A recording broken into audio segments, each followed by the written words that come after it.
Educando para la vida. Material educativo para la vida presente y futura.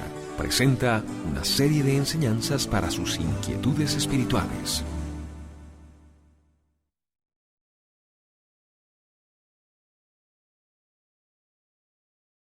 Sean todos muy, pero muy bienvenidos. Me da mucho gusto verles nuevamente y poder compartir con ustedes la palabra de Dios. Estamos compartiendo nuestra serie de enseñanzas, el reino de Dios o el reino de los cielos. Y como parte de esta serie de enseñanzas del reino de Dios o el reino de los cielos, estamos compartiendo cómo es el reino de Dios. Y hemos visto que el reino de Dios es como un reino terrenal, a pesar de que no es de este mundo, un reino que está compuesto por los mismos 4 fundamentos que tiene este mundo, como es un gobernador, como es súbditos, como es un territorio y como es normas o leyes más bien.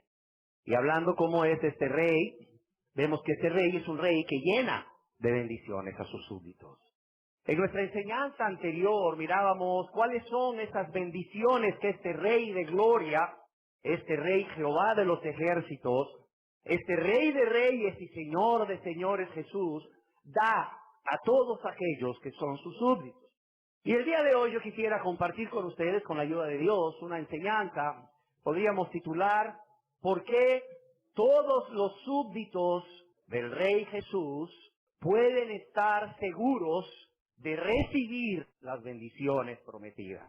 ¿Por qué todos los súbditos del reino de Dios pueden estar seguros de recibir las bendiciones prometidas? Y en la palabra de Dios, en la carta a los hebreos, la epístola a los hebreos, se nos dan las 2 razones que vamos a estar estudiando de por qué todos los súbditos del reino de Dios pueden estar seguros de recibir las bendiciones prometidas. Veamos la epístola a los hebreos capítulo 4, verso 16, que dice así: acerquémonos, pues, confiadamente al trono de la gracia, para alcanzar misericordia y hallar gracia para el oportuno socorro.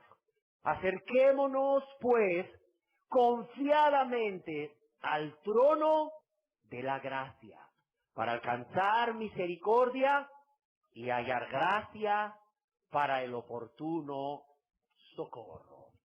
Se cuenta que durante el Imperio Romano, uno de sus tantos emperadores volvía victorioso de una campaña militar. Y toda Roma se volcó a recibirlo a las calles. El espectáculo era impresionante a todo ojo humano. Era un grupo de militares encabezando el desfile con todo tipo de estandartes de oro que representaban al Imperio Romano, y posteriormente en un carruaje de oro alado por 6 caballos blancos, impecables blancos, con adornos todos de oro, iba el emperador con su corona de laureles. Atrás de él venían sus legiones, sus soldados. Venían con todos los tesoros que habían recaudado, aún con todas aquellas personas que habían hecho prisioneros. En medio de esos prisioneros venían reyes, venían príncipes, venían nobles, venían ricos. Y en medio de la multitud había una valla o un vallado de soldados para evitar que la multitud exaltada se lanzasen al emperador. Estaban todos muy emocionados. En determinado lugar de la caravana, en determinado punto de la valla de soldados, sucedió algo, y es que un niño de aproximadamente 5 años se soltó de la mano de las mujeres que finamente vestidas le acompañaban y se escapó del grupo de soldados y de mujeres que lo acompañaban hacia la valla de soldados corriendo, y atravesó la valla en dirección al emperador. Esto provocó gran alarma, e inmediatamente uno de los soldados que estaba en la valla corrió y detuvo al niño y lo jaló hacia afuera. Y le dijo: ¿qué haces? Y el niño, volteándolo a ver, le dice: ¿por qué me sostienes? ¿Por qué me impides ir al emperador? Y el soldado le dice: precisamente por eso, niño, porque es el emperador. Y el niño, viéndole, le dijo serenamente: es el emperador, pero es mi padre. Es el emperador, es tu emperador, pero es mi padre. Y el emperador detuvo el carruaje, volteó a ver al niño, le sonrió, le extendió los brazos y el niño salió corriendo hacia su padre y le subió en el carruaje real. ¿Por qué? Porque los súbditos del reino de Dios pueden estar seguros de recibir las bendiciones prometidas. Porque hay un Jesús que reina. Porque hay un Jesús en el trono. Porque hay un Jesús que es Rey de reyes y Señor de señores. Porque hay un Jehová de los ejércitos en el trono. Pero ese Jehová, ese Jesús, ese Rey de reyes y Señor de señores, óigalo bien y no se le olvide, es Rey, pero es también ¿qué? Su Padre. Es también su Padre. El día de hoy vamos a ver por qué todos los súbditos del reino de Dios pueden estar seguros de recibir las bendiciones prometidas. Y vamos a ver dos razones con el propósito de animarle a usted, si todavía no es miembro del reino de Dios, a que busque primeramente el reino de Dios y su justicia. Y si ya es un miembro del reino de Dios, animarle a usted a que continuamente ponga sus ojos en su Padre. Porque Él es Rey de gloria, Él es Rey majestuoso, Él es Rey de poder, pero es su Padre. Es un Padre que sabe lo que usted necesita, aún antes de que usted se lo pida. ¿Y cuál es la primera razón por la cual los súbditos del reino de Dios podemos estar seguros de recibir las bendiciones prometidas? En Hebreos capítulo 4, verso 16, dice, acercaos pues confiadamente al trono de la gracia. Todos, óigalo bien, sin excepción, todos los súbditos del reino de Dios pueden estar seguros de recibir las bendiciones prometidas. ¿Por qué? Porque Jesús reina en un trono ¿de qué? En un trono de gracia. El rey reina o el rey gobierna a los suyos en un trono de gracia.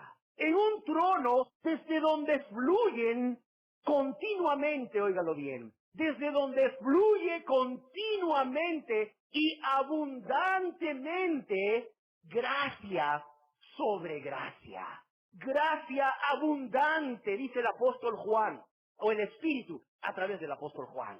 Gracia sobre gracia. Gracia abundante. ¿Y qué es la palabra gracia? La palabra gracia son favores, son misericordias, son dones que a Dios le place dar a los hombres. Son favores y misericordias que Dios le place dar a aquellos que son suyos. Es el auxilio divino que Dios provee abundantemente y continuamente a aquellos que son suyos. Es poder que fluye de Dios, de la misma persona de Dios, que está sentado en el trono de gracia, hacia todos aquellos que le aman de todo corazón. Esa es la primera razón, y nunca se le olvide, de por qué usted, si es un súbdito del rey, puede estar seguro de recibir las bendiciones prometidas. Y si aún usted no es un súbdito de este Rey de reyes y Señor de señores Jesús, usted puede venir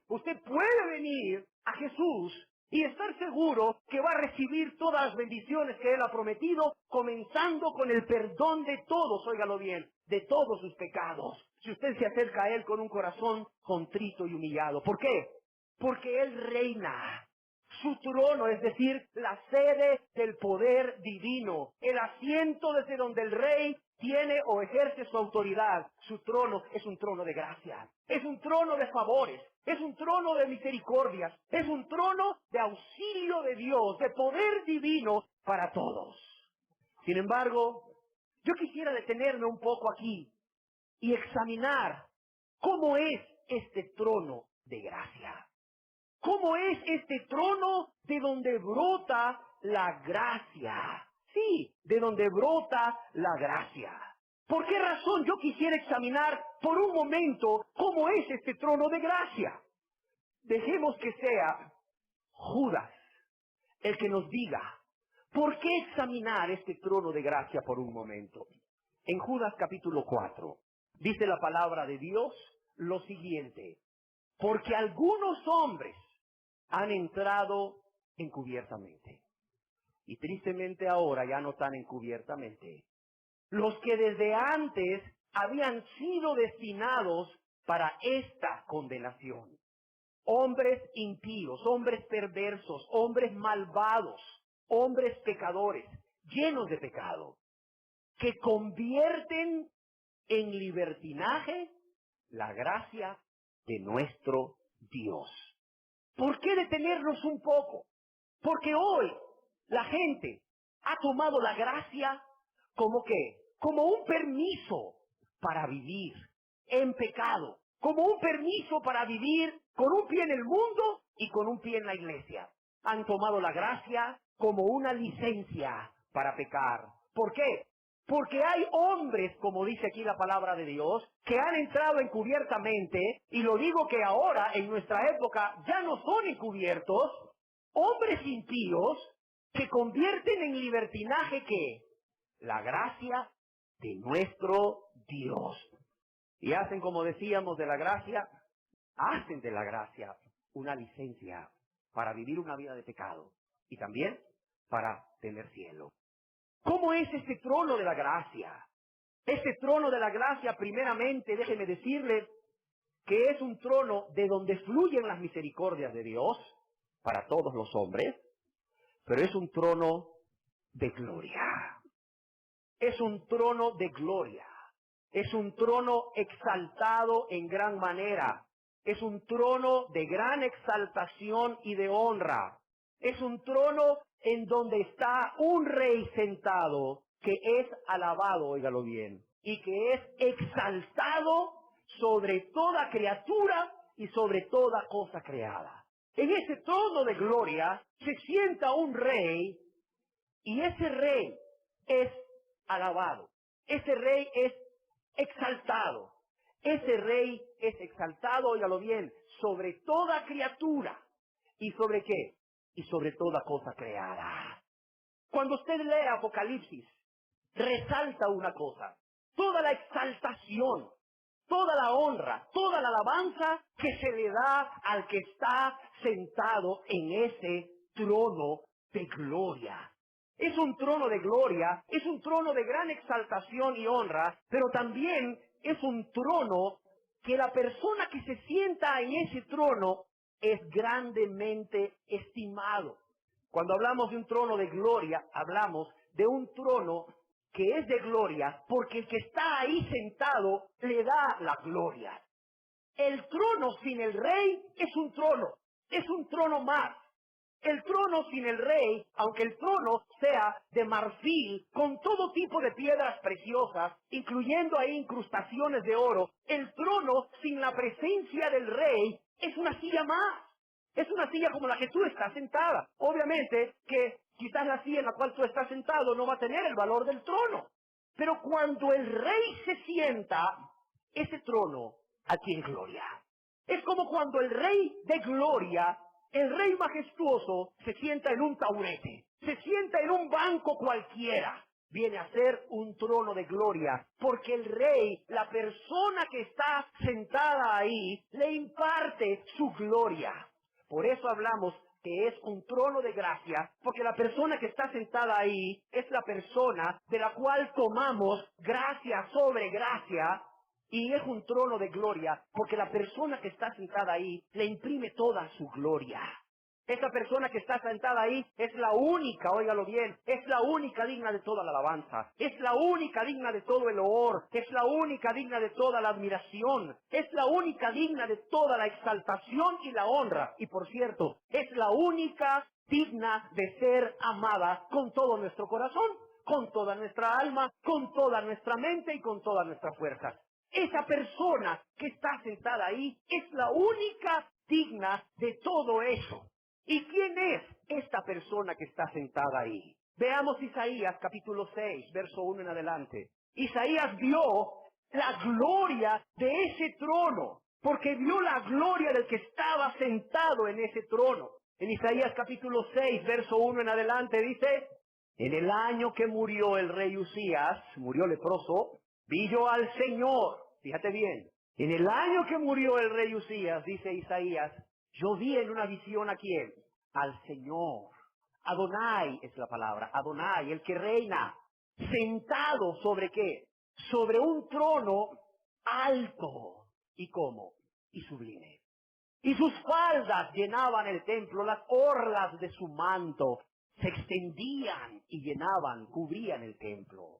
Por encima de él habían serafines, seres angelicales que adoran en la presencia de Dios. Cada uno tenía 6 alas. Con 2 cubrían su rostro, no podían ver la majestuosidad. No podían ver, no podían ver la gloria del Rey de gloria. Y con 2 cubrían sus pies.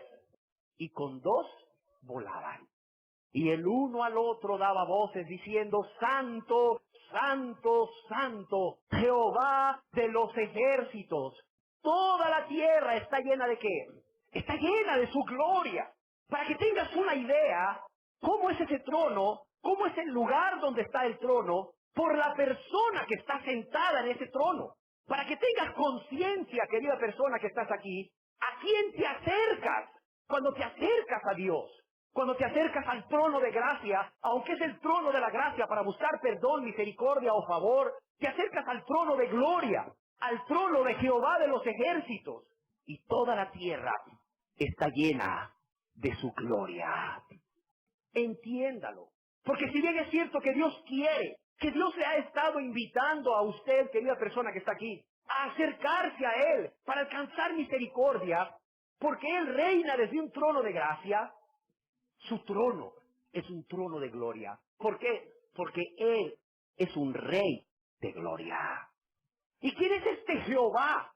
¿A quién se refiere Isaías cuando él describe su visión y se refiere a Jehová? Aquí lo que Isaías tuvo fue una visión del Rey de Reyes, una visión de Jesús. ¿Sabía ustedes? La persona que Isaías vio en ese trono alto y sublime, a ese trono cuya gloria lo llenaba todo y aún llena la tierra, fue a Jesús. ¿Cómo lo sabemos? Vayámonos hasta el Evangelio ahora según San Juan, capítulo 12, verso 39 al 41. Pasemos del Antiguo Testamento al Nuevo Testamento, sin quitar de nuestra mente la idea de la visión de Isaías. Vi yo al Señor, dice. Vi yo al Señor en su trono alto y sublime. ¿Quién es este Señor? ¿Quién es este Jehová? En el Evangelio según San Juan, capítulo 12, verso 39 en adelante, dice, por esto no podían creer, hablando de los judíos, porque también dijo Isaías, cegó los ojos de ellos y endureció su corazón, para que no vean con sus ojos y entiendan con el corazón y se conviertan y yo los sane. Y miren lo que dice el verso 41. Isaías dijo esto, ¿cuándo? Cuando vio su gloria. ¿Y habló acerca de quién? Y habló acerca de él. Veamos el verso 37. Pero a pesar de que había hecho tantas señales delante de ellos, no creían en él. ¿De quién está hablando el contexto, el verso 37? Del Señor Jesús. Pero a pesar de que el Señor Jesús había hecho tantas señales delante de ellos, no creían en él. Para que se cumpliese la palabra del profeta Isaías, que dijo, Señor, ¿quién ha creído a nuestro anuncio y a quién se ha revelado el brazo del Señor? Por esto no podían creer. Porque también, dijo Isaías, cegó los ojos de ellos y endureció su corazón para que no vean con los ojos y entiendan con el corazón y se conviertan y yo los sane. ¿Y quién dijo esto? Isaías lo dijo. ¿Cuándo lo dijo de Jesús? Lo dijo de Jesús cuando vio su gloria y habló acerca de él. Aquí vemos que Isaías lo que tuvo fue una revelación de Jesús. Por lo expresado aquí en el Evangelio según San Juan, entendemos que al Rey, oiga bien, al Rey de gloria, al Señor en su trono alto y sublime, que vio Isaías en visión, no era otro que el Señor Jesucristo. Y no solamente vio al Señor y cayó ahí como muerto prácticamente, le vino una convicción de pecado a Isaías, sino que vio su esplendor majestuoso. Isaías estaba viendo en visión la majestuosidad, la gloria del Rey y de su trono. Y y no pudiendo expresar con palabras todo lo que estaba viendo, Isaías recurre a toda la majestuosidad que usaban los monarcas de Medio Oriente en ese entonces. Él trata de describirnos usando, ¿verdad?, la majestuosidad de los reyes, de los monarcas de Medio Oriente en ese entonces. Y nos habla de un trono alto. ¿Por qué es alto? Porque está bien altotote. Y la verdad está difícil subirse, pero como es Jesús, va volando y se sienta. No, no es por eso que es un trono alto. Es un trono alto, quiere decir un trono que está enaltecido. Es un trono que está sobre todo trono. Es un trono que está elevado sobre todo trono. Es un trono alto. ¿Por qué? Porque el que se sienta en ese trono de gloria gobierna, óigalo bien, gobierna sobre todo. De modo que cuando usted se acerque al trono de la gracia, donde está sentado el dador de toda gracia, para alcanzar misericordia, perdón de pecados, o para alcanzar algún favor, para vivir en esta vida, una vida agradable a Dios, o cuando hay alguna tentación, o cuando hay alguna tribulación o angustia o lo que sea, recuerde que puede acercarse confiadamente a ese trono, porque ahí está el Rey de amor, el Rey de misericordia. Pero es el Rey de gloria, óigalo bien, es el Rey de gloria, el Rey sentado en un trono alto, porque Él gobierna sobre todo. Y cuando usted vaya a ese trono de gloria, ante el que está sentado en ese trono de gracia, a suplicar misericordia, vaya dispuesto, óigalo bien, vaya dispuesto a rendirle su vida también. No solamente vaya a pedirle un favor. Señor, ayúdame en esto. Señor, ayúdame en lo otro. Señor, ten misericordia de mí. Señor, ten misericordia de todos mis pecados. Señor, perdóname todos mis pecados. Vaya dispuesto a rendir su vida a Él. Porque Él es un Dios de misericordia. Él es el dador de toda la gracia. Y gracia sobre gracia. Pero también Él es un Rey de gloria. Un Rey que gobierna sobre todo. Y si usted es un hijo de Dios, usted ya es un miembro del reino de Dios, y viene al que está sentado en el trono de la gracia, a suplicar un favor, por X o Y necesidad, venga a Él, como quien viene a su Padre, con esa confianza, como quien viene a su Padre, pero venga a Él, con una vida rendida de continuo, porque es su Padre, y es el dador de toda gracia. Pero eso no quiere decir que se haya bajado de su trono alto y sublime.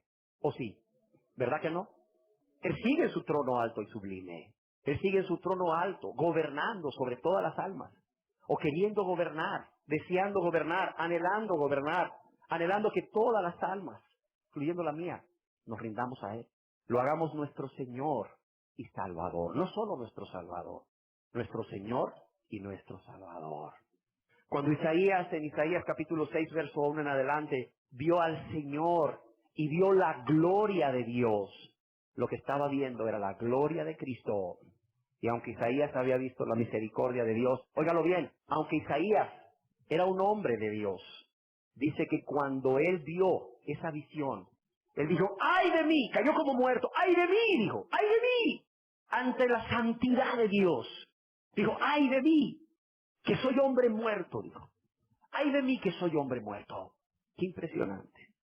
El trono de la gracia es un trono de gloria, nunca lo olvide, ante el cual no solamente usted debe de venir a buscar gracia, a buscar ese auxilio de Dios, ese favor de Dios, esos regalos de Dios, esas misericordias que Dios tiene para usted, pero también entienda que cuando venimos ante ese trono de la gracia, hemos de adorar al que está sentado en ese trono de la gracia, porque es un Rey de gloria.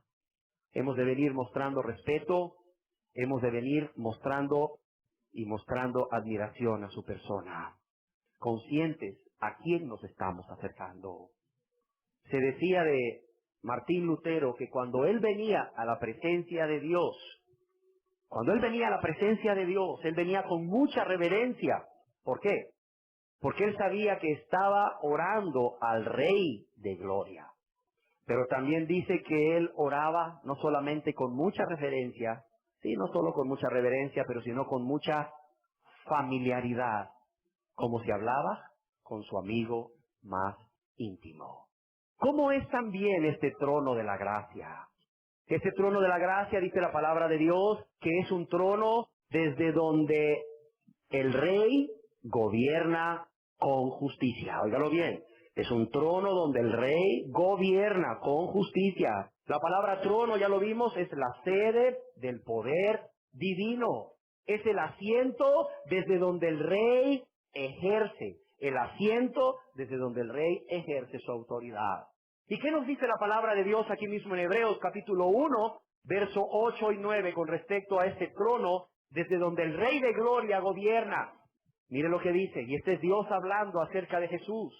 Mas del Hijo dice, tu trono, oh Dios, por el siglo del siglo, cetro de equidad, es el cetro de tu reino. Tu trono, oh Dios, por el siglo del siglo, cetro de equidad es el cetro de tu reino. Has amado la justicia y aborrecido la maldad, por lo cual te ungió Dios, el Dios tuyo, con óleo de alegría, más que a tus compañeros. ¿Qué quiere decir todo esto? Dice la palabra de Dios, más tu trono. Ya vimos que es la sede del poder divino. Es el lugar donde Jesús reina. Yo no sé si se acuerdan de los serafines que leímos al principio, que con 2 alas se cubrían su rostro. ¿Para qué? Porque no podían ver la majestuosidad, o sea, no podían contemplar la gloria de este Rey de Gloria. Pero también dice la palabra que con 2 alas se cubrían, ¿qué? Los pies. ¿Por qué se cubrían los pies? Recordemos que Isaías ha tenido una visión y trata Isaías de hacernos entender lo que él está viendo utilizando lo que sucedía en las monarquías de Medio Oriente en aquel entonces. Y déjeme decirle que en las monarquías de Oriente, o del Medio Oriente de aquel entonces, era algo obligatorio, cubrirse los pies, como una señal de respeto ante la presencia del rey. Cubrirse los pies y postrarse, era una señal de gran respeto, de muchísima reverencia ante el rey, que era la autoridad suprema que los gobernaba. Dice, el cetro, dice, ¿qué es el cetro? El cetro es una especie de báculo, de vara, que simboliza la autoridad real. La palabra de Dios nos dice que esa persona que está sentada en ese trono de la gracia, en Apocalipsis, tiene un nombre en su manto y en su muslo que dice ¿cómo? Rey de reyes y Señor de señores. Pero también aquí se nos dice que tiene un cetro, que es un báculo, una vara, que simboliza la autoridad real. Y eso es que una señal segura de mando.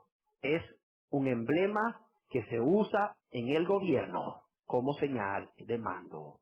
Por tanto, nunca olvidemos que este trono es un trono de la gracia, donde podemos acudir confiadamente para tomar gracia sobre gracia. Pero tampoco olvidemos ante quién estamos cuando llegamos ante el Rey de Gloria en su trono de gloria, porque Él le confiere la gloria. Pero estamos también ante un trono donde este Rey gobierna, y ante Él hemos de someternos, Pero como hemos insistido, este trono es un trono de gracia y es la fuente de donde brota la gracia, de donde brotan los favores, las misericordias y los dones de Dios para el hombre. Carlos Spurgeon decía, hablando de este trono, cuando Dios dicta leyes, está en un trono legislativo. Cuando Dios vela desde este trono de que sus leyes se cumplan, está en un trono de gobierno. Cuando Dios desde su trono juzga a sus criaturas por tales leyes, está en un trono de juicio. Pero cuando Dios recibe peticiones y concede favores a las personas que por medio de Jesús se acercan a Él, está en un trono de ¿qué? En un trono de gracia. Y lo más precioso de todo esto es que la palabra de Dios nos dice que es un trono por toda la eternidad. Veamos de nuevo Hebreos capítulo 1, verso 8, dice el Dios Padre, mas del Hijo dice, tu trono, oh Dios. Aquí Dios Padre confirma que Jesús el Hijo también es Dios y que su trono es divino, pero también que confirma que su trono es eterno y para siempre. que Él reina en un trono de gracia, que es como por el siglo del siglo, es eterno y para siempre. ¿Y qué importancia tiene para los cristianos de que su Padre y su Rey reine en un trono para siempre? Que sea eterno y para siempre. Porque mientras vivamos en esta tierra, con todo tipo de tribulaciones, de angustias, de problemas, porque no es cierto que el que se convierte a Cristo se le acaban los problemas, no. Él es nuestro oportuno socorro, eso sí. El Señor no nos salva de problemas, nos salva en medio de problemas. El Señor no quita nuestros problemas, nos consuela en medio de problemas, eso es cierto. Él es nuestro oportuno socorro, está ahí, en el momento que lo necesitamos. Y el saber que su trono es por toda la eternidad, que es un trono de gracia por toda la eternidad, eso debe de movernos a consuelo, a darnos un gran consuelo, porque eso significa que en cualquier momento, en cualquier circunstancia, en cualquier tiempo, mientras vivamos en la tierra, vamos a poder acudir confiadamente a ese trono de gracia, a ese trono de donde brota la misericordia y la gracia para tomar de su abundancia. Gracia sobre gracia. Y para esto quisiera que viéramos Juan capítulo 1, versos 16 y 17. A ver qué nos dice Juan. Juan, cuando escribió su evangelio, unos dicen que fue antes del año 70, pero la mayoría de los eruditos creen que fue entre el año 89 y el año 98. Juan ya era un anciano, óigalo bien. Juan ya era un anciano que había padecido mucho por causa de Cristo. ¿Y qué dice Juan? Fruto del conocimiento del carácter de Jesús y de su experiencia personal, hablando de Cristo, dice, porque de su plenitud tomamos todos, y gracia sobre gracia. Porque de su plenitud, como diciendo Juan, han sido incontables mis aflicciones, han sido innumerables mis problemas, pero en todos ellos he acudido al trono de la gracia confiadamente. He acudido al que está sentado en el trono de la gracia para el oportuno socorro y he encontrado en cada ocasión gracia sobre gracia. De modo que su gracia es inagotable, de modo que he descubierto, de modo que he experimentado a lo largo de mis 98 años que hay abundancia, plenitud en Él, que su gracia, su misericordia, sus favores, su bondad, su auxilio no se acaba y que podemos tomar continuamente de esa abundancia de su gracia. Y todos los que hemos sido lavados con su sangre, en cualquier momento, en cualquier circunstancia, en cualquier lugar, en cualquier situación adversa, todos podemos tomar gracia sobre gracia. Pues la ley por medio de Moisés fue dada, pero la gracia y la verdad vinieron por medio de Jesucristo. Los dones, Dios ha puesto a disposición sus dones a los hombres por medio de su Hijo amado. Dios ha puesto todas sus misericordias y favores a disposición de los seres humanos. ¿Por medio de quién? Por medio de Jesucristo, que está sentado en el trono de la gracia. Dios ha puesto, dice Juan, toda la gracia, todas las bendiciones de Él a los seres humanos, hombres y mujeres. ¿Por medio de quién? Por medio de su Hijo amado. Y esta es la primera razón por la cual todos los súbditos del reino de Dios pueden estar más que seguros de recibir las bendiciones prometidas. ¿Sí o no? ¿Será suficiente razón esta? Aquí podríamos terminar la enseñanza. Pero el Señor quiere proveernos de otro argumento.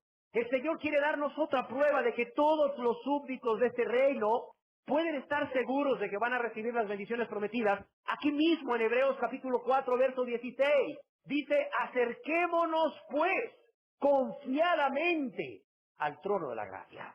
Aquí el Señor nos da la segunda razón. ¿Y cuál es la segunda razón por la cual todos los súbditos de este Rey Jesús pueden estar seguros que van a recibir las bendiciones prometidas? Porque el Rey por medio de su Espíritu, porque el Rey por medio del escritor, del instrumento humano que escribió esta epístola a los hebreos, nos invita, óigalo bien, el Rey nos invita a venir confiadamente a Él.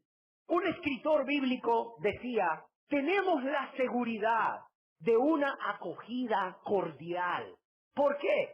Porque Él nos ha invitado a venir delante de su presencia, ante su trono de gloria, su trono de autoridad, pero también su trono de gracia. La invitación que el Señor nos hace a venir a Él. Veamos cómo es el Señor, el que pareciera que está más interesado en nuestra salvación y en bendecirnos. Veamos cómo es Dios, el que da el primer paso. Veamos cómo es Dios, cómo es Jesús en su infinita misericordia, porque Jesús es Dios vivo y verdadero. Cómo Él, en su infinita misericordia, aún cuando somos rebeldes, cuando somos menospreciadores, cuando estamos en pecado, Él da el primer paso y nos invita a venir a su trono de gloria, a su trono de autoridad, rendidos a Él, pero también nos invita a venir a acercarnos, dice la invitación, nos invita a acercarnos confiadamente, con toda confianza, como estaremos viendo más adelante, a Él. Yo no sé si ustedes recuerdan cuando Dios se iba a manifestar al pueblo de Israel después de la salida de Egipto. Yo no sé si ustedes recuerdan, estoy seguro que sí, cuando Dios le dijo a Moisés que se iba a manifestar al pueblo y que purificara al pueblo, que Dios iba a manifestar en ese monte, en el monte Sinaí al pueblo, y Dios le iba a dar sus leyes, sus mandamientos. ¿Se acuerdan? Dice la palabra de Dios que vino oscuridad. Dice la palabra de Dios que el monte en sí temblaba. ¡Qué impresionante! Yo no conozco este lugar, pero he visto fotos y es un monte de roca. Es un monte de roca firme. No creas que es un monte con tierra, con árboles. Es un monte donde hay muy pocos árboles, y no escasísimos árboles. Pero es un monte de roca. Imagínate toda esa roca temblar. Y no solo dice la palabra de Dios que ese monte, esa montaña de pura roca temblaba, sino que humeaba. Además dice que, se oía un estruendo como de trompeta. Era majestuoso aquello, era glorioso aquello, y todo no por el monte, no por el trono, como decíamos, sino por quien está sentado en el trono, por quien se estaba acercando al monte, que era Dios, que era Jesús de gloria, el Rey de gloria. Mira ahí la gloria y la majestuosidad. ¿Y qué dice la palabra de Dios que hizo el pueblo? Dice la palabra de Dios que el pueblo temblaba. El pueblo literalmente temblaba. Y el pueblo no se acercaba a Dios. El pueblo dijo a Moisés, habla tú con Dios, y nosotros hablaremos contigo, y tú con Dios, y luego tú con nosotros. Lo que Dios te diga a ti nos lo vas a decir, y nosotros te vamos a decir lo que queremos decirle a Dios. Pusieron a Moisés como intermediario, porque así como el monte temblaba, ellos temblaban ante la presencia del Rey de Gloria. ¡Qué impresionante!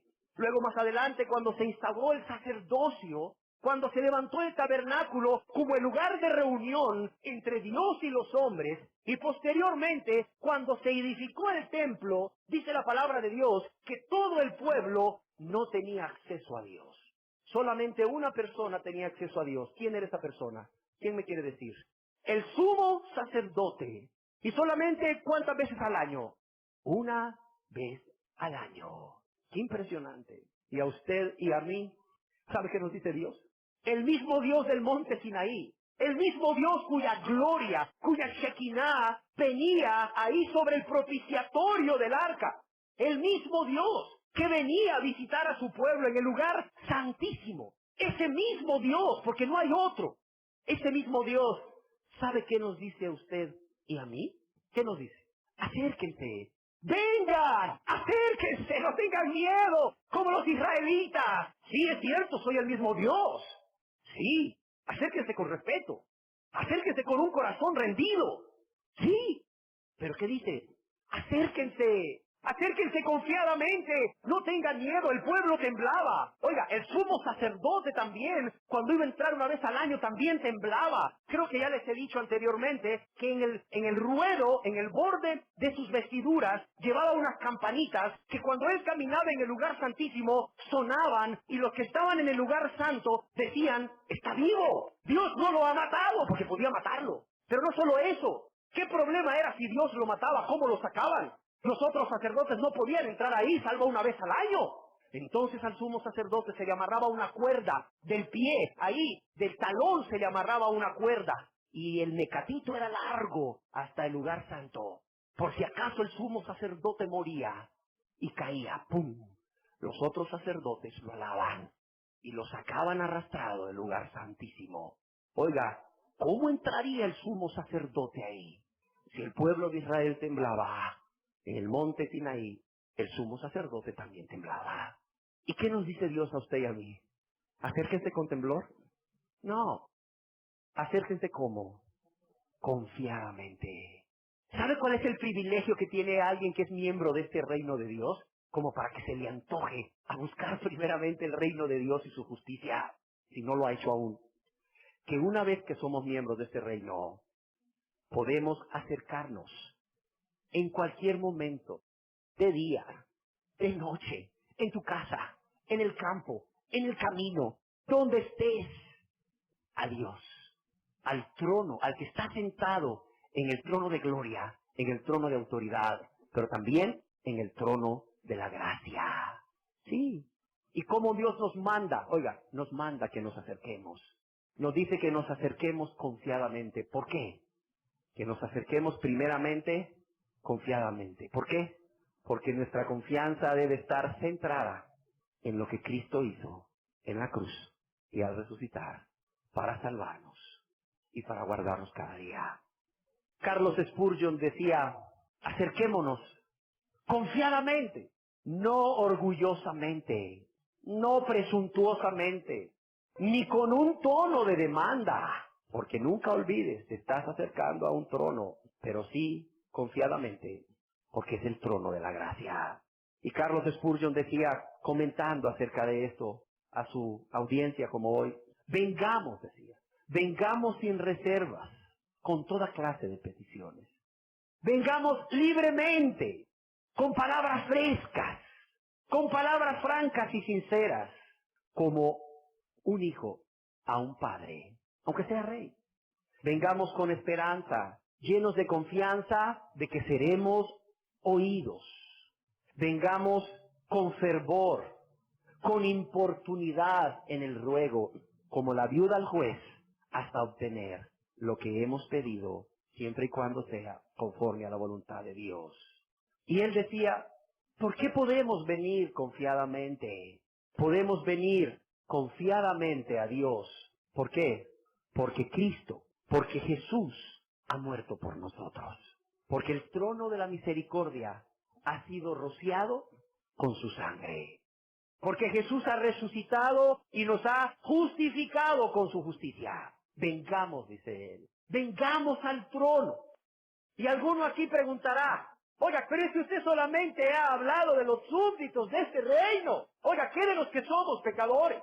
¿Qué de los que aún no nos hemos arrepentido? ¿Qué de los que aún no hemos venido a Jesús con confianza, suplicándole perdón de todos nuestros pecados? ¿Qué de los que aún no hemos sido salvos? Dice la invitación, acerquémonos confiadamente al trono de la gracia. ¿Para qué? Para alcanzar misericordia y hallar gracia para el oportuno socorro. Si somos pecadores, si usted aún vive en sus pecados, si usted está consciente de que si se muere hoy va a ser condenado por sus delitos y pecados, Dios le dice a usted, también hay una invitación para usted, también del trono de la gracia fluye misericordia para usted, y Dios le dice, con todo su amor y con toda su compasión, acérquese confiadamente al trono de la gracia. ¿Para qué? Para alcanzar misericordia. Y aquí cuando dice para alcanzar misericordia, precisamente se está refiriendo al pecador para perdón de todos sus pecados. Cuando dice para alcanzar misericordia, se está refiriendo ¿a quién? Óigalo bien. A usted, que todavía no es miembro del reino de Dios. O sea que hay una oportunidad todavía.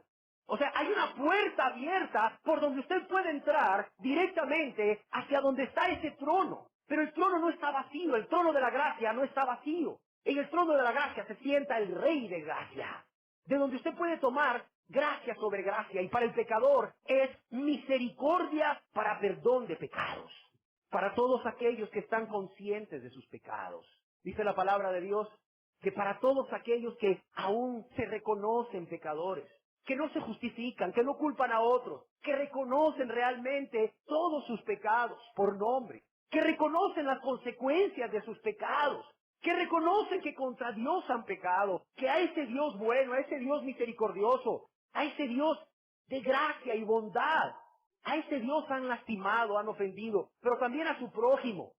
A este tipo de personas que no solo reconocen sus pecados y las consecuencias de sus pecados contra Dios, contra su prójimo, contra ellos mismos y contra toda la creación de Dios.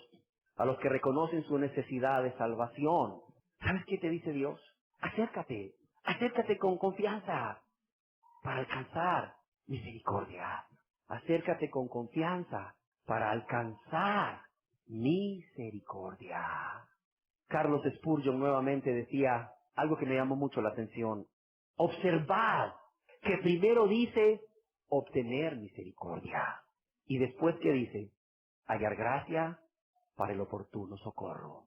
Y decía Spurgeon, así está escrito, en este orden, y no podemos cambiar el orden. No hallaremos gracia para ayuda o socorro hasta que hayamos buscado y encontrado misericordia para salvación. Óigalo bien. No hallaremos gracia para ayuda o socorro. Y este es ahí donde mucha gente dice, es que yo le pido a Dios que me ayude, y es como si Dios no me oye. Hay gente que a mí me dice, pastor, yo siento que mis oraciones no pasan del techo, Dios no me oye. Le digo, ¿por qué cree usted eso? Mire, tengo serios problemas y le pido a Dios por ayuda. Oye, usted ya se convirtió a Dios. ¿Cómo así? No, pues ya le entregó su vida al Señor. No, pues ya acepté a Cristo. No, es que no solamente se trata de hacer una oración de aceptar a Cristo. Usted ya se arrepintió de todo corazón de sus pecados, ya reconoció sus pecados, y ya usted vino ante Dios confesando sus pecados y apartándose de ellos para alcanzar misericordia, como dice Dios en Proverbios, el que encubre sus pecados no prosperará, mas el que los confiesa y se aparta alcanzará misericordia.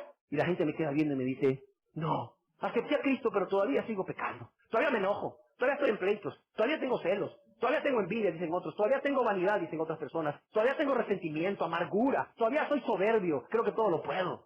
Todavía amo al mundo y las cosas del mundo. Sí, todavía me deleito en lo que el mundo hace y las cosas del mundo. Y le digo yo, ahí está su problema.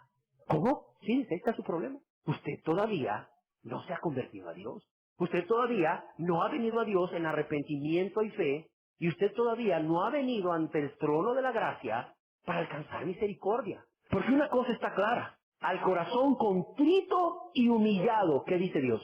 No le va a despreciar. Cuando viene una persona, hombre o mujer, con un corazón contrito, es decir, triste, dolido por haber pecado contra Dios, dolido por haber pecado contra su prójimo, dolido por ser instrumento del diablo para destruir todo lo que Dios creó.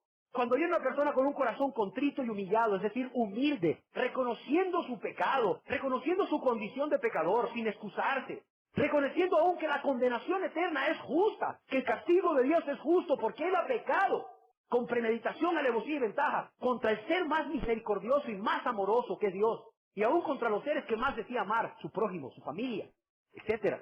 Cuando una persona viene así, ante el trono de la gracia, ante el que está sentado en el trono de la gracia, dice que el corazón contrito y humillado, ¿qué dice el Espíritu de Dios? Dios mismo a través del rey David. Dios no lo va a echar fuera. Y le digo a las personas, ¿usted ha hecho esto? No, pastor, ni sabía que había que hacer esto. Gente me comenta, ni sabía que había que hacer esto. Y le digo, por eso es que usted no alcanza gracia. Por eso usted no alcanza gracia para ayuda o socorro. Dice Spurgeon, observad que primero dice obtener misericordia. Y hallar gracia para el oportuno socorro viene después, y no podemos cambiar el orden. No hallaremos gracia para ayuda o socorro hasta que hayamos buscado y encontrado misericordia para salvación. Es más, Spurgeon se atreve a decir, no tenéis ningún derecho, así le decía a su audiencia, no tenéis ningún derecho de recurrir a Dios para ayuda, protección y guía y todo lo demás, todos aquellos espléndidos privilegios que Él promete a los hijos de Dios por la fe en Jesucristo, hasta que tengáis esta primera bendición, la misericordia de Dios en Cristo Jesús. Pues es en Jesucristo que todas las promesas de Dios son sí y amén. ¿Cómo ven? Ahora entienden por qué muchas personas no encuentran gracia para el oportuno socorro, ¿verdad? Y cuando hablamos de oportuno socorro es la ayuda de parte de Dios, que ha prometido no dejarnos solos, que ha prometido estar con nosotros todos los días hasta el fin. El oportuno socorro es el socorro a tiempo. Ahí la palabra oportuno es a tiempo, a tiempo. Socorro es ayuda, poder divino para salir adelante. Dice que nos acerquemos a Él confiadamente para alcanzar misericordia y el oportuno socorro, para el socorro a tiempo, es decir, ayuda en el momento necesario, ayuda cuando se necesita y en la debida proporción. Nunca se te olvide, te va a dar el Señor no solo un socorro oportuno, sino que completo, el que tú necesites. La palabra oportuno socorro realmente implica asistencia, ayuda, sostén. Y es, óigalo bien, un socorro que es consecuencia del clamor anhelante de una persona, de un miembro del reino de Dios, de un hijo de Dios en angustia. Porque la palabra socorro quiere decir correr al clamor. A veces queremos que Dios nos socorra y le decimos, Señor, ayúdame y nos vamos. La palabra socorro quiere decir correr al clamor.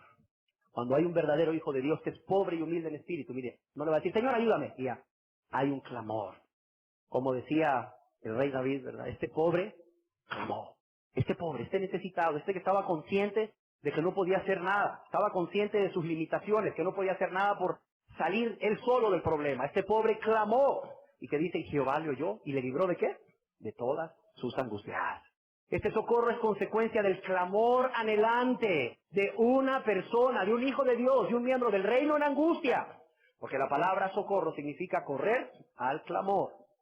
Un hombre de Dios, G. Campbell Morgan, escribió una vez, nunca me canso de observar que la frase griega traducida para el oportuno socorro es un modismo griego del que el equivalente exacto es en el momento crucial, en el momento crucial, para alcanzar misericordia y hallar gracia en el momento crucial, justo cuando y donde la necesito. Y dice este hombre de Dios, ¿eres atacado por una tentación? En el momento del asalto miras a Él y ahí está la gracia para ayudar en el momento crucial. ¿No pospones tu petición hasta la hora de la oración de la tarde? Recuerda, es en el momento crucial donde debes de clamar a Dios y vendrá el socorro, el oportuno socorro en ese momento. No pospongas tu petición cuando eres tentado. No pospongas tu petición cuando estás sufriendo una injusticia hasta la oración de la tarde o la oración de la mañana del día siguiente, si es que acostumbras a orar por las mañanas.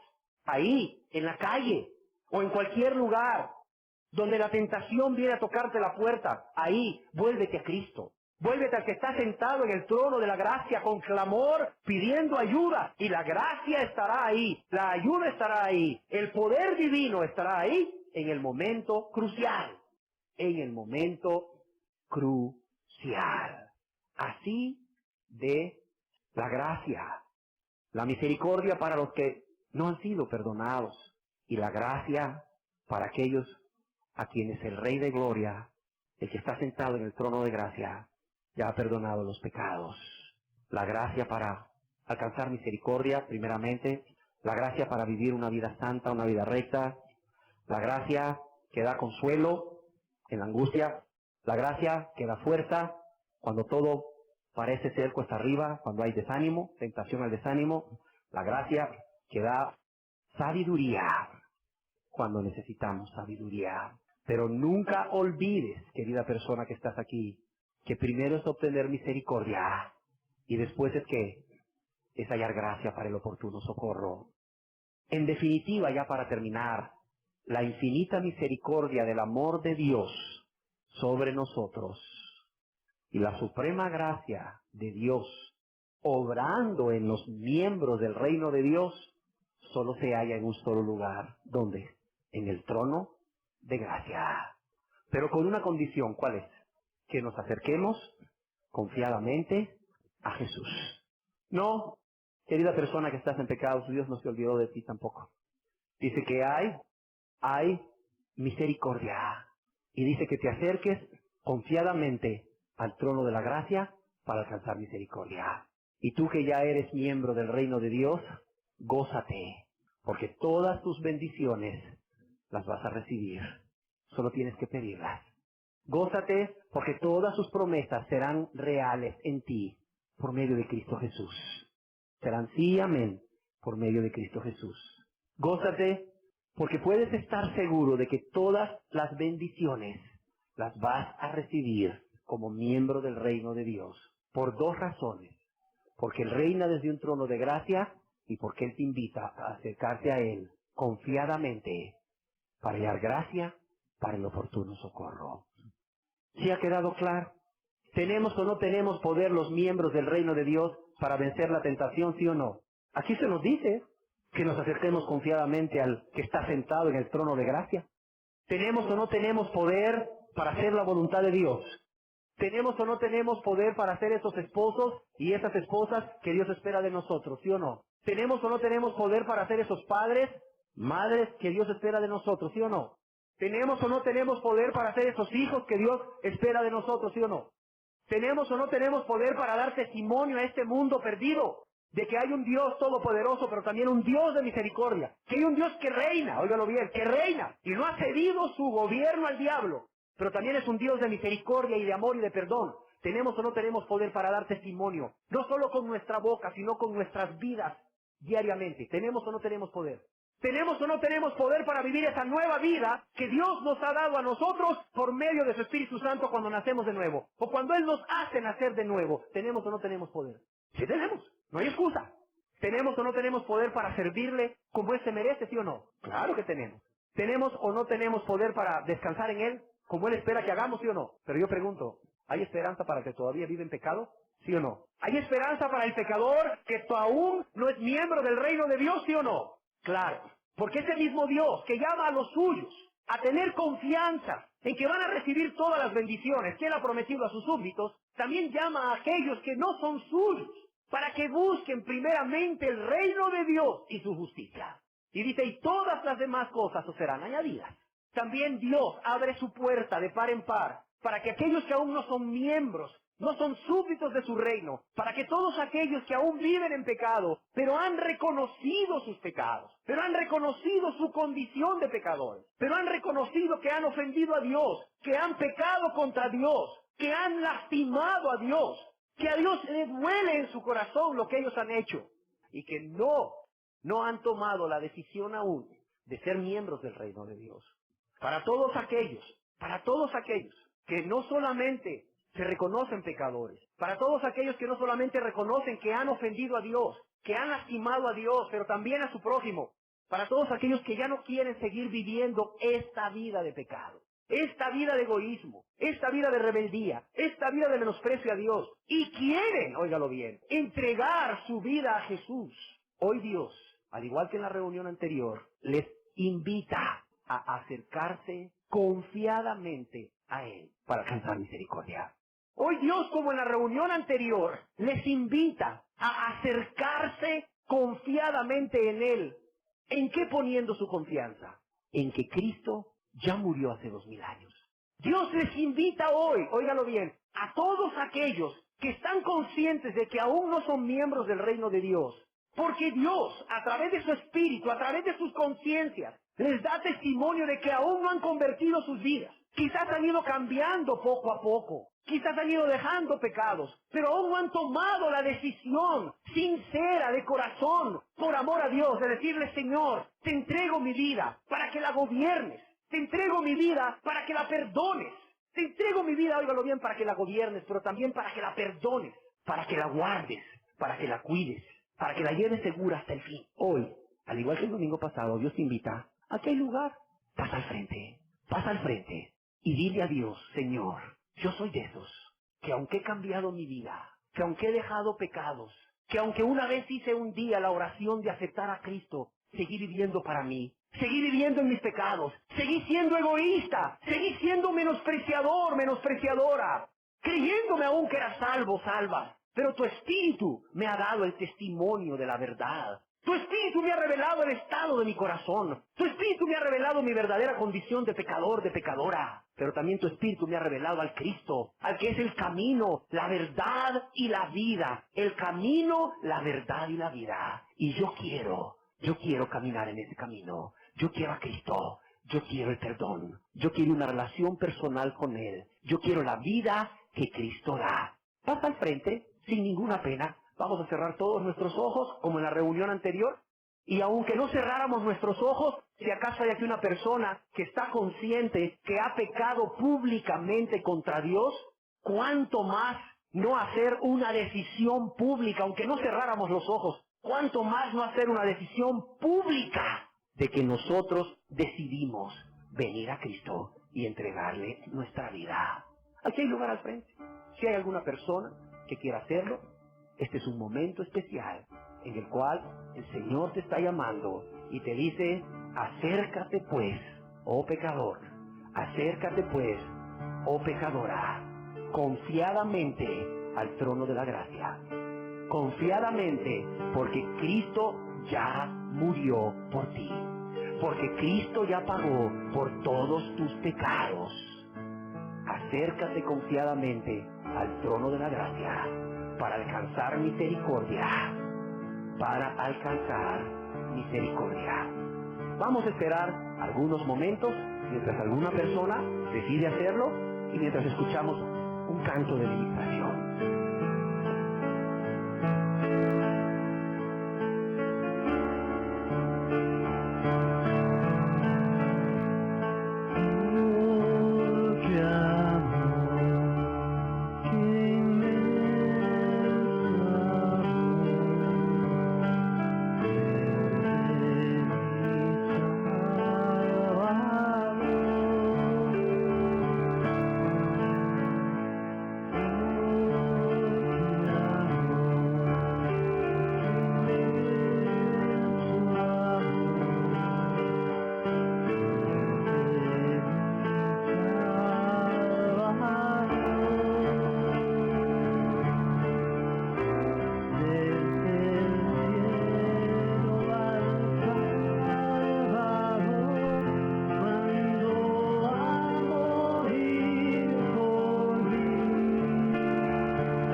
No dejes que lo que opina la gente te venza.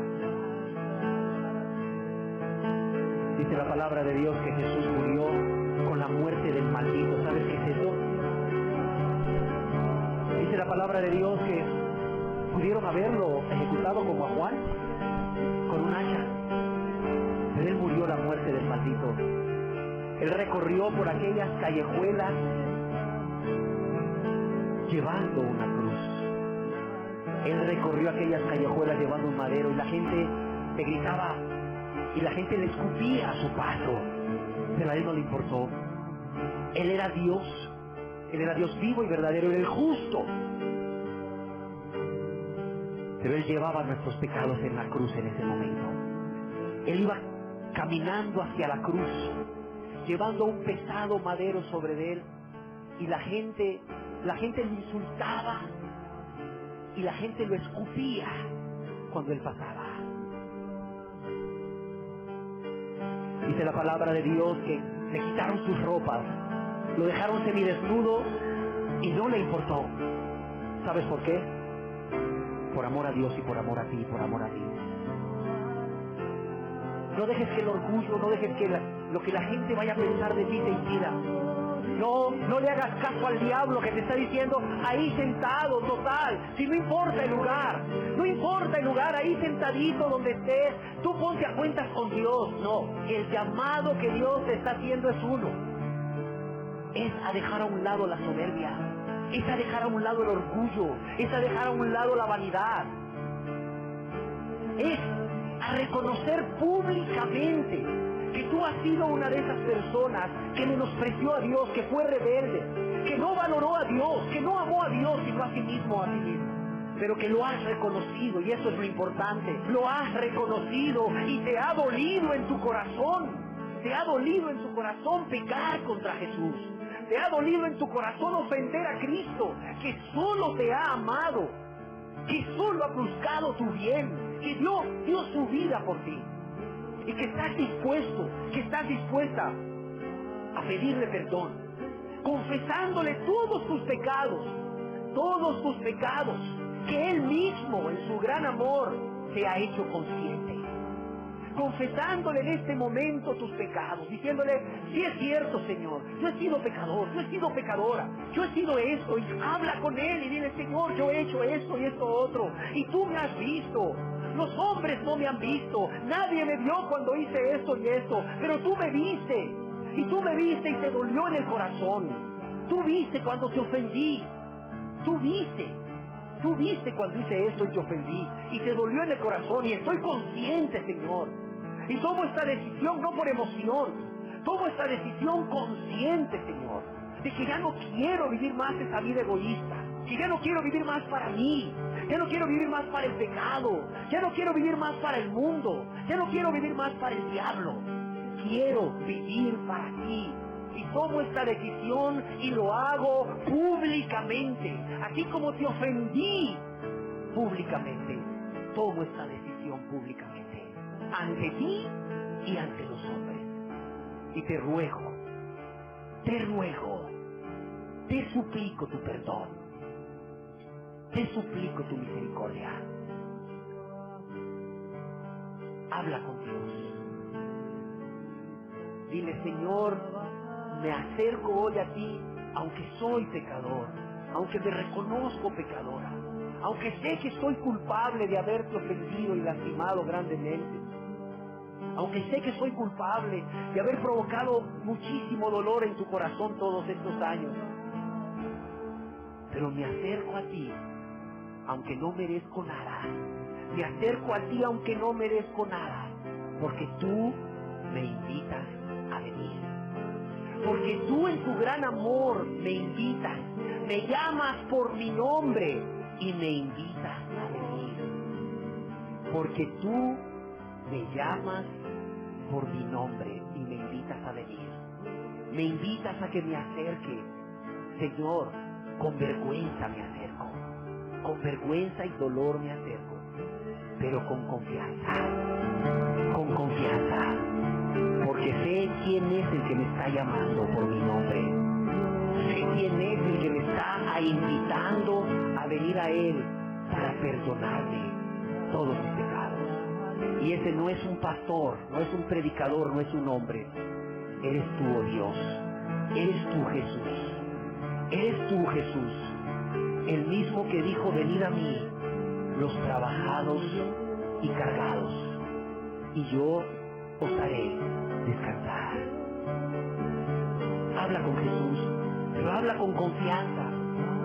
Sí, quizás tienes vergüenza, es natural, yo la tuve también. Quizás tienes tristeza hoy al reconocer que has ofendido, que has lastimado a ese ser que solo te ha amado. Es natural. Qué bueno que sientas eso. Eso te va a llevar a aborrecer tu pecado. Eso te va a llevar a aborrecer tu pecado y a no querer cometerlo nunca más, porque sabes contra quién has pecado. Dile, Señor, pero vengo confiado, pero vengo confiada, porque Cristo ya murió, porque Cristo ya pagó por todos mis pecados, porque sé que tu Hijo ha pagado al morir por mí en la cruz y al resucitar por todos mis pecados. Confiado, Señor, que hoy voy a alcanzar misericordia. Confiada, Señor, de que hoy, en este momento en que yo te confieso mis pecados, en que te pido perdón y que te prometo apartarme de mis maldades y pecados por amor a ti, con tu ayuda. En este momento yo obtengo misericordia, el perdón de pecados.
Es una invitación a todos, porque Él no quiere que ninguno se pierda, sino que todos procedan al arrepentimiento. Es una invitación a acercarse, a venir. Él está ahí, esperándote con los brazos abiertos. No esperes que Él se acerque. Él ya salió a buscarte. Él ya, por su Espíritu Santo, te ha abierto los ojos, te ha mostrado tu condición, te ha mostrado tu necesidad de un Salvador, te ha mostrado que Él es tu único Salvador, tu único y suficiente Salvador. Y Señor, ahora solo te pido una cosa: acércate tú, da ese paso de fe, pero también ese paso de sumisión, acércate al que está sentado en el trono de la gracia, pero también al que es Rey de gloria. Acércate para alcanzar misericordia, pero también para rendirle tu vida a Él, de modo que sea Él y su voluntad quienes dirijan, guarden tu vida, quienes dirijan y guarden tu vida.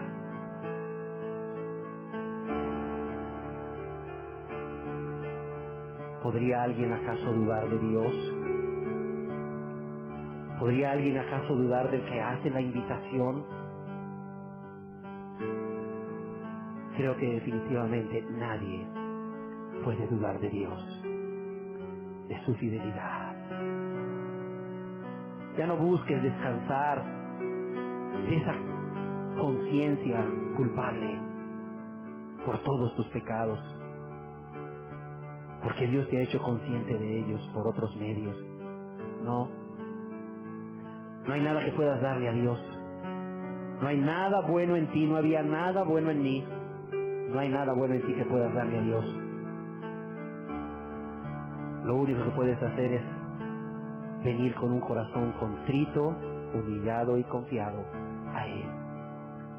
Acercarte a Él para alcanzar misericordia. Con todos tus pecados, tal como eres de pecador y de pecadora, así con todos tus pecados, confesándotelos a Él y apartándote con su ayuda, para alcanzar misericordia. Gracias te damos, Jesús. Gracias, Jesús, por haber muerto por nosotros.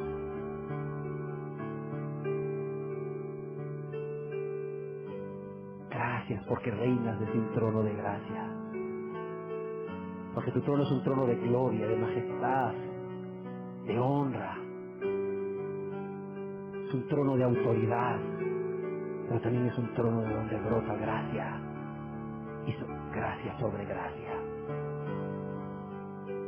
Gracias porque nos invitas también a venir, a acercarnos confiadamente para alcanzar misericordia, para perdón de pecados y aún hallar gracia, auxilio divino para el oportuno socorro, para aquellos que ya hemos puesto toda nuestra confianza en ti, para todos los que ya nos hemos rendido a ti, Señor. Gracias, Señor. Dice tu palabra que hay gozo en los cielos cuando un pecador se arrepiente, Señor, y cree, y se acerca confiadamente a tu trono para alcanzar misericordia y perdón. Creemos que hoy ha habido gozo en los cielos, Señor. Bendito y alabado seas. Bendito y alabado seas. Y si ha habido gozo en los cielos, también ha habido gozo en nuestros corazones, Señor, y en los corazones de todos aquellos que antes que estas personas, un poquito antes, alcanzamos misericordia también. Gracias, precioso Señor y Salvador. Bendito y alabado seas. Aleluya. Aleluya.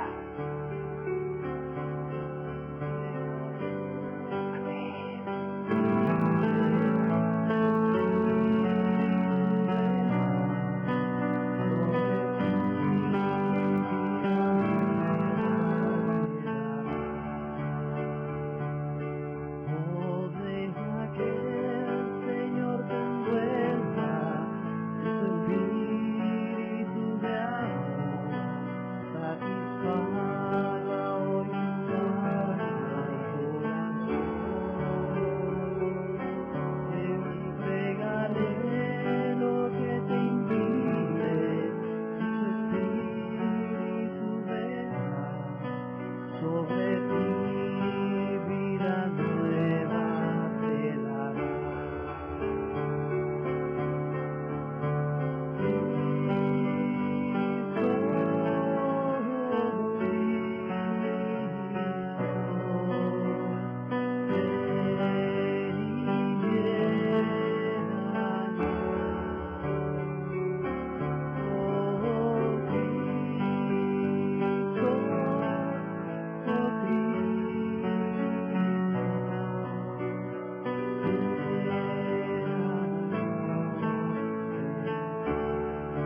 Señor promete no solo salvarte, no solo perdonarte todos tus pecados. Para todos aquellos que en la reunión anterior pasaron al frente y hoy, el Señor no solo les promete el perdón de todos sus pecados, sino también el regalo de su Espíritu Santo. Todos aquellos que el domingo pasado pasaron al frente y hoy también, crean que el Señor les llena de su Espíritu Santo, que la persona divina de Jesús viene a morar en ustedes por medio del Espíritu Santo. Crean que el Espíritu Santo viene a ustedes y reciban los que han sido lavados por la sangre de Cristo, tanto el domingo anterior como hoy. No solo el perdón que está en Cristo Jesús, sino esa llenura del Espíritu Santo. Y crean que Él viene a morar en ustedes y recíbanlo como ese huésped precioso, como ese huésped todopoderoso, y trátenlo como tal. Que sus vidas reflejen el cuidado, el trato amoroso a ese huésped divino que es el Espíritu Santo, que Dios les da juntamente con su salvación, con el perdón de pecados. Reciban la salvación y el perdón de pecados que es en Cristo Jesús, y el Espíritu Santo que Él ha prometido a todos los que se rinden a Él, a todos los que se entregan a Él, a todos los que le obedecen. Gracias, Señor. Gracias por tu amor. Gracias por tu misericordia. Gracias porque eres un Dios bueno y perdonador. Y gracias porque perdonas y das de tu Espíritu Santo, Señor, a todos aquellos que se entregan a ti por gratitud y amor, para que tú los perdones, para que tú dirijas y guardes sus vidas y conduzcas sus vidas desde hoy hasta que mueran o hasta que tú vengas. Bendito y alabado seas, Señor. Amén. Bendito y alabado seas, Señor. Aleluya. Amén. Amén.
Esta fue una producción para la restauración del cristianismo. Si usted necesita otras enseñanzas sobre el cristianismo bíblico e histórico, puede llamarnos al teléfono 727-2270 en la ciudad de Bogotá. Gracias por su atención y que Dios le bendiga.